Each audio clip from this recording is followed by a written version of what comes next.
Hello everyone, গৌরবস ক্লাসরুমের প্রথম পর্বে আজকে সবাইকে স্বাগত জানাচ্ছি। প্রেজেন্ট টেন্সে প্রেজেন্ট টেন্স মানে বর্তমান কাল বোঝায়। প্রেজেন্ট টেন্সের 4টি টেন্স রয়েছে, এটি আমরা সবাই জানি। তবে আমরা আজকে শুধু প্রেজেন্ট ইনডিফিনিট টেন্স নিয়ে আলোচনা করব। তবে তার আগে আমরা একটা ধারণা দিব যে কোন টেন্স আসলে কি। তো প্রথমত আমাদের যে বিষয়টা বুঝতে হবে সেটা হচ্ছে আমরা যদি কমন সেন্স অ্যাপ্লাই করি, বাংলায় যেহেতু টেন্স পারি, আমরা কথা বলতে পারি, এরকমভাবে ইংরেজিতেও পারবো। জাস্ট আমাদের একটু কমন সেন্সটা অ্যাপ্লাই করতে হবে। ধরেন আমি যদি আপনাকে জিজ্ঞেস করি যে বর্তমান কালে আসলে কাজ কি কিভাবে হতে পারে, তাহলে আপনি ইজিলি বলতে পারবেন। যেমন ধরেন আপনি এখন ভিডিও দেখছেন, এটা একটা কাজ হতে পারে, এটা একটা কেস হইতে পারে প্রেজেন্ট টেন্সের। বর্তমানে আপনি কোনো কাজ জাস্ট এই মাত্র শেষ করেছেন, সেটা একটা কেস হইতে পারে। আবার অতীতে শুরু হয়ে কাজটা অনেকক্ষণ ধরে চলতেছে, এখনো চলতেছে। যেমন আপনি 5 ঘন্টা ধরে টিভি দেখছেন, বা 5 ঘন্টা ধরে, আপনি 5 বছর ধরে একটা জায়গাতে বসবাস করছেন। তো এই ধরনের কেস হইতে পারে বর্তমান কালে। অথবা বর্তমান কালে কোনো অভ্যাস বোঝাইতে পারে, বা কোনো চিরন্তন সত্য, বা কোনো স্পেসিফিক কিছু বোঝাচ্ছে না, কোনো স্পেসিফিক টাইম বোঝাচ্ছে না, এরকম হতে পারে। তো এই 4টা কেসের জন্য আমাদের বেসিক্যালি 4টা টেন্স থাকে। যেমন কোনো অনির্দিষ্ট প্রেজেন্ট ইনডিফিনিট টেন্সের নামই হচ্ছে ইনডিফিনিট, তার মানে অনির্দিষ্ট। অর্থাৎ বর্তমান অনির্দিষ্ট কালের কোনো কাজ যে টেন্স দ্বারা বোঝায় তাকে বলা হয় present indefinite tense. Present continuous tense নামের মধ্যেই আছে কন্টিনিউয়াস, তার মানে কি কাজটা এখনো চলমান। প্রেজেন্ট পারফেক্ট টেন্স বলতে বোঝায় যে কাজটি জাস্ট এই মাত্র সম্পন্ন হয়েছে, বা বর্তমানে কোনো কাজ সম্পন্ন হয়েছে কিন্তু তার ফলাফল এখনো বিদ্যমান। এটা আমরা ডিটেলসে শিখবো প্রত্যেকটা টেন্স সম্পর্কে। ওকে, চতুর্থ হচ্ছে প্রেজেন্ট পারফেক্ট কন্টিনিউয়াস টেন্স। এখানে কন্টিনিউয়াসটা মিসিং গেছে। তো চলুন আমরা শুরু করি প্রেজেন্ট ইনডিফিনিট টেন্স সম্পর্কে ডিটেলসে জানা।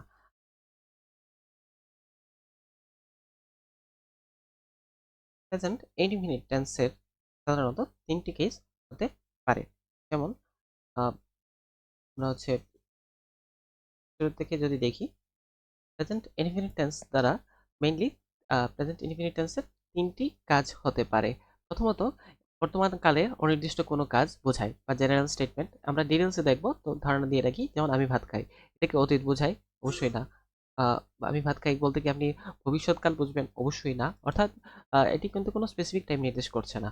আবার দ্বিতীয় কেস হচ্ছে চিরন্তন সত্য বোঝায়। যেমন সূর্য পূর্ব দিকে ওঠে, তো সূর্য পূর্ব দিকে ওঠে, এটা হচ্ছে একটা চিরন্তন সত্য। এটা হচ্ছে প্রেজেন্ট ইনডিফিনিট টেন্সের অন্তর্ভুক্ত। আবার অভ্যাসগত কাজ যেগুলো আছে, যেমন সে প্রতিদিন সকালে নিউজপেপার পড়ে, এটা একটি অভ্যাসগত ঘটনা। তো এটিও প্রেজেন্ট ইনডিফিনিট টেন্সের অন্তর্ভুক্ত। প্রায়শই হয় এরকম কাজ প্রেজেন্ট ইনডিফিনিট টেন্সের অন্তর্ভুক্ত। তাহলে এই 3টি কেস আসলে প্রেজেন্ট ইনডিফিনিট টেন্সের অন্তর্ভুক্ত। যেমন সেখানে হচ্ছে স্ট্রাকচারটি আমরা লিখেছি যে সাবজেক্ট, ভার্বের প্রেজেন্ট ফর্ম প্লাস এক্সটেনশন। তো আমরা যদি একটা সেন্টেন্স লিখি যে আই ইট রাইস, এখানে দেখেন আমি ভাত খাই, এখানে সাবজেক্ট হচ্ছে আমি, অর্থাৎ যার সম্পর্কে বলা হয়েছে ভার্ব, সেটি হচ্ছে সাবজেক্ট। ভার্ব হচ্ছে ইট, এটি হচ্ছে প্রেজেন্ট ফর্মে আছে, ভার্বের প্রেজেন্ট ফর্মে আছে। এবং রাইস হচ্ছে এক্সটেনশন বা অবজেক্ট, যেটা বলেন, সেদিকে যাচ্ছি না। তো এই হচ্ছে প্রেজেন্ট টেন্সের স্ট্রাকচার, খুবই সিম্পল স্ট্রাকচার। কিন্তু সমস্যা হচ্ছে প্রেজেন্ট ইনডিফিনিট টেন্সে কখনো কখনো যদি থার্ড পারসন সিঙ্গুলার নাম্বার হয়, সেক্ষেত্রে এস বাই এস যুক্ত হয়। এখন থার্ড পারসন সিঙ্গুলার নাম্বার কি আসলে, তা আমরা একটু ছোট করে ধারণা দিয়ে রাখছি। যদি আপনারা ডিটেলস এই বিষয়ে ভিডিও চান তাহলে অবশ্যই জানাবেন। থার্ড পারসন সিঙ্গুল পারসন বলতে বোঝায় যে পারসন দ্বারা কোনো ব্যক্তির নাম বোঝায়। যেমন রহিম হতে পারে, করিম হতে পারে, যে কোনো ব্যক্তির নাম হতে পারে। অথবা হি মানে সে, সি ফিমেল অর্থে, বা তিনি, এরকম যে টেন্স দ্বারা কোনো ব্যক্তির নাম বোঝায় তাকে আমরা সাধারণত নাম পুরুষ বলে থাকি। একজন যদি বোঝায় সেক্ষেত্রে সেটা সিঙ্গুলার হয়, এবং সিঙ্গুলার হলে ভার্বের সাথে এস বা ইএস যুক্ত হয়। যেমন হি গোস টু স্কুল, গো হচ্ছে মেইন ভার্ব, তার সাথে ইএস যুক্ত হয়, গোস টু স্কুল। সাধারণত যদি শেষে ও থাকে, এক্স থাকে, তাহলে এই কিছু কেসের ক্ষেত্রে ইএস যুক্ত হয়, তবে মেজরিটি অফ দ্য কেসেসে এসই যুক্ত হয়। যাচ্ছি নেক্সট স্লাইডে। তো আমাদের যে 3টি কেস ছিল, প্রথম কেস ছিল কি, যে বর্তমান অনির্দিষ্টকালের কোনো কাজ যদি বোঝায় বা সাধারণ বিবৃতি বোঝায়, তাহলে সেটা হচ্ছে প্রেজেন্ট ইনডিফিনিট টেন্স। নামের মধ্যে আছে কি, অনির্দিষ্ট। ইনডিফিনিট মানে অনির্দিষ্ট। যেমন আমরা ফুটবল খেলি, এটা অতীতকালের কাজ অবশ্যই বোঝাচ্ছে না, ভবিষ্যৎকালেরও কাজ বোঝাচ্ছে না। এটা আমরা ফুটবল খেলি বলতে এটা আমাদের প্রায়শই করি, এরকম কিছু একটা বোঝাচ্ছে। তো এটা হচ্ছে অনির্দিষ্টকাল বা বর্তমান অনির্দিষ্টকালের কাজ, এই কারণে এটা হচ্ছে present indefinite tense. She speaks, এখানে কিন্তু এস যুক্ত হয়েছে কেন? কারণ শি হচ্ছে third person singular number. She speaks English fluently, এই কারণে সে ইংরেজি এখানে সে বলতে আসলে তিনি হবে। তো শি বলতে আসলে তিনি বোঝায়, হি বলতে সে সে বোঝায়। তো শি স্পিক্স ইংলিশ ফ্লুয়েন্টলি, সে ইংরেজি স্বাভাবিকভাবে বলে। তো এখানে এটি কিন্তু অতীত বোঝাচ্ছে না, ভবিষ্যৎও বোঝাচ্ছে না, জাস্ট বর্তমানকালে একটি অনির্দিষ্টকালের একটি ঘটনা বোঝাচ্ছে। তো এটি হচ্ছে একটা সাধারণ বিবৃতি হিসেবে আমরা এটাকে কনসিডার করতে পারি। তো এই কারণে এটি প্রেজেন্ট ইনডেফিনিট টেন্স। একইভাবে আমি মানে হচ্ছে আই ইট রাইস, মানে আমি ভাত খাই, এটি হচ্ছে প্রেজেন্ট ইনডেফিনিট টেন্স। আমরা সততায় বিশ্বাস করি, উই, আমরা মানে হচ্ছে উই, সততা মানে হচ্ছে অনেস্টি, এবং বিশ্বাস করি মানে হচ্ছে বিলিভ, বিলিভ মানে হচ্ছে বিশ্বাস করা, এটা হচ্ছে ভার্বের প্রেজেন্ট ফর্ম। ঠিক আছে। তো এটা হচ্ছে নর্মালি একটা বিবৃতি বোঝাচ্ছে, সেই জন্য এটা হচ্ছে প্রেজেন্ট ইনডেফিনিট টেন্স। তিনি তার শিক্ষককে শ্রদ্ধা করেন। তো এখানে she admires her teacher, third person singular number, present indefinite tense, এই কারণে এস যুক্ত হয়েছে, এবং বর্তমান অনির্দিষ্টকালের কাজ বা সাধারণ বিবৃতি দেয়, এটা হচ্ছে প্রেজেন্ট ইনডেফিনিট টেন্স। এবার আমরা আমাদের যে সেকেন্ড কেস ছিল সেই সেকেন্ড কেসে চলে যাচ্ছি। চিরন্তন সত্য, যেমন সূর্য পূর্ব দিকে উঠে, এটা হচ্ছে একটা ইউনিভার্সাল ট্রুথ। তো এই কারণে এটা হচ্ছে প্রেজেন্ট ইনফিনিট টেন্সের অন্তর্ভুক্ত। এখানে এস কেন যুক্ত হয়েছে, থার্ড পারসন সিঙ্গুলার নাম্বার, এবং দা কেন যুক্ত হয়েছে সেটা আর্টিকেলের বেসিক প্রিন্সিপাল। আপনারা কমেন্টে অবশ্যই জানাবেন যদি আপনাদের আর্টিকেল নিয়ে ভিডিও চান। ওয়াটার বয়েলস এট 100 ডিগ্রি সেলসিয়াস, জল 100 ডিগ্রি সেলসিয়াস তাপমাত্রায় ফুটে। তো এই যে বাক্যটি, এটিও একটি জলের ধর্ম, তো এটাও আমরা একটা ইউনিভার্সাল ট্রুথ হিসেবে কনসিডার করতে পারি। এই কারণে হচ্ছে এটা প্রেজেন্ট ইনডিফিনিট টেন্সের উদাহরণ। একইভাবে পৃথিবী গোলাকার, আর্থ ইজ রাউন্ড, তা কেন আসলো সেটা হচ্ছে আর্টিকেলের রূল, এবং আর্থ হচ্ছে হচ্ছে পৃথিবী, পৃথিবী ইজ রাউন্ড, যদিও কিছুটা কমলা লেবুর মতো, তো আমরা গোলাকার হিসেবেই মোটামুটি চিন্তা করি।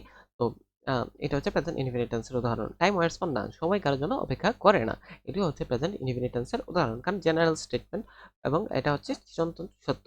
Moon reflects the light of sun, এটাও একটি চিরন্তন সত্য। আমরা অনেকেই হয়তো খেয়াল করিনি যে চাঁদের কিন্তু নিজস্ব কোনো আলো নেই, সেটি সূর্যের আলো প্রতিফলিত করে। তো এই হচ্ছে আমাদের তিনটি কেস, সেকেন্ড কেস শেষ হলো। এবার আমরা থার্ড কেসে চলে যাচ্ছি। অভ্যাসগত, হ্যাবিচুয়াল ফ্যাক্ট, যাকে ইংরেজিতে বলে হ্যাবিচুয়াল ফ্যাক্ট, হ্যাবিচুয়াল ফ্যাক্ট।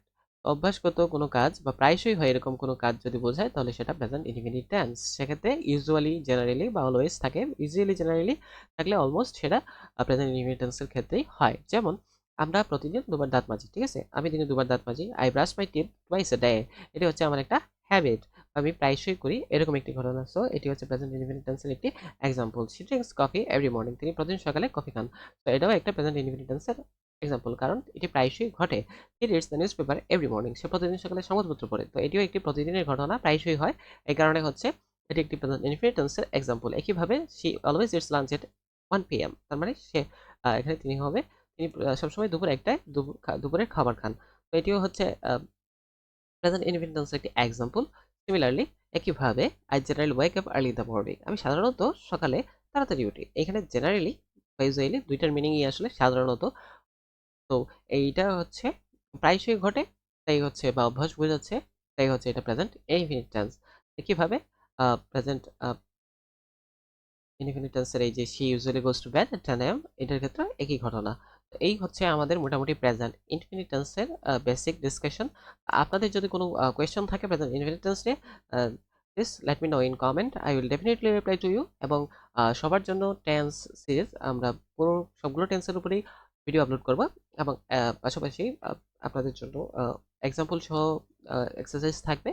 তো কমেন্টে অবশ্যই জানাবেন ভিডিওটি আপনাদের কেমন লাগলো, বা কোনো স্কোপ অফ ইমপ্রুভমেন্ট বা কিছু থাকলে অবশ্যই জানাবেন। ভিডিওটি ভালো লাগলে অবশ্যই লাইক দিবেন এবং সাবস্ক্রাইব করতে ভুলবেন না। ধন্যবাদ সবাইকে।